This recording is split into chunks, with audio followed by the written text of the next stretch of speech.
Тонка, няма значение кой е победил. Важното е да се радваме на живота. Гледай, какво съм ти подготвил. Коктейлчета. Влади, и да паднем и да бием, пак ще се? Ай, на здраве. Братко, на тебе, кой ти е любимият отбор по футбол? Барселона подкрепям аз. А Меси или Роналдо? Само Меси. Аз съм за Роналдо. Не разбираш футбол, това. На тебе кой ти е любим отбор? На мен любимият отбор е Арсенал. Като малък ми хареса логото им, хареса ми как изглеждат екипите и от тогава съм им фен. Аз, нали, под Висшата лига подкрепям Ливърпул, да ти кажа, но на първо място само Дунав. Дунав най-доброто. Ако искаш да отидем да разгледаме менюто, да хапнем нещо след тази тренировка, прегладнях. И аз малко огладнях, не знаеш, отивам да си изберем нещо. Айде.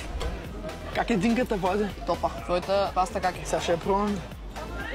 И ти от кога тренираш футбол? От 5 годишна си съм на 15-10 години. И как се запали по този спорт? Още в детската градина се запалих да играя и се тренирам редовно. Играя си мачове с моя отбор. Като какъв играеш? Централен нападател. Ето го. А мислиш ли в бъдеще да се развиваш в тази сфера или? По-скоро в България не. Какво ти е мнението за българския футбол? Има ли шанс да се оправи според тебе? Трябва да застане правилният човек и да има организация. Това е най-важно. Ако има правилна организация и честни хора, които наистина да обичат футбола и да се занимават с това, ще се получи. Тонка, ни хубаво си хапваме, обаче до вечера мач ще огледаш. Много искам, ама не знам къде.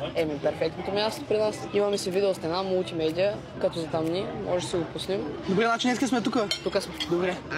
Виждаме се в комплекс Дунав.